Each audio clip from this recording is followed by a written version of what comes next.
This is a blue gold iron moment, perceptive readers, and I want you to focus very quickly on a reference. Several years ago, I just don't know how many years ago, I did a podcast talking about your business, your public business. It really went over the course of a couple of podcasts, but I didn't do a part one or part two. But maybe you will remember the subject so that way you can actually reference it yourself if you saved it. I know some of the legal persons most likely saved it, so they could probably help you out. But the emphasis was on this without me going back into detail and examples I was given is that if you have a public business, you see, a restaurant, a diner, things of that nature, and all that's entailed that your licenses that you had to get, uh, your certifications, etc., for the business.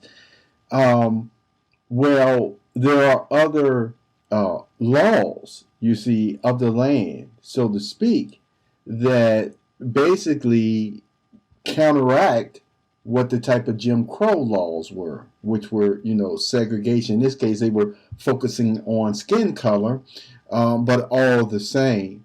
One of the references I believe I was making is that, people still have their variety of activities that they engage in.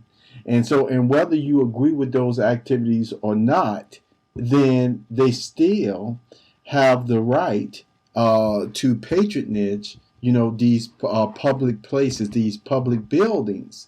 And if they are, as you know, again, if they're not breaking any laws of the land, the superior authority laws of the land, then if you were to withhold, you see, your services or what have you, then guess what?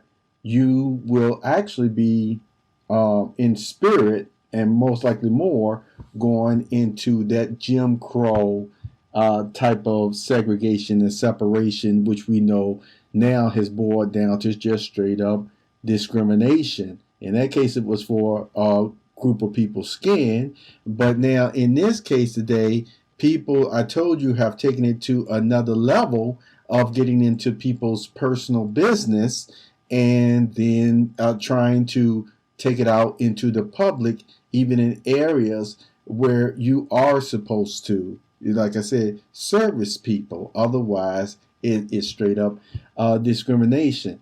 Now, I made the distinction or the difference as far as if you actually have like a lodge. Remember, people can have lodge for their fraternities, etc., other groups, spiritual groups, and things of that nature.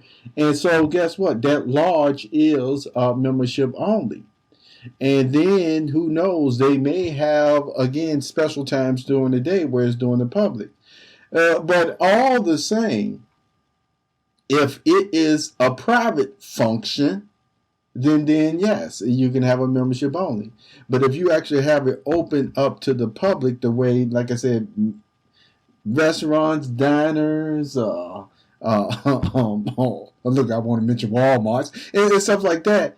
You know, you may be pushing an issue on something that you really don't even have to push an issue on. And yes, Jesus' words are still true, and yet you have to still keep in context of the situation, the persons you're dealing with, in your community, in your family, and then when you're dealing with the general public. And in the general public, you see, Jesus still, when he was even talking about your enemy, what did he say? He still said you were to serve them. You see, give them water, give them something to eat, or what have you. So even Jesus stated that. Now, there was more to it. I even talk about a specific case, if you will, in those podcasts from some years ago. But in this Blue Gold Iron moment, I just want you to know it is there. Those podcasts are there. and maybe you can gather some more value from it. Okay? This was a blue gold iron moment. Take care.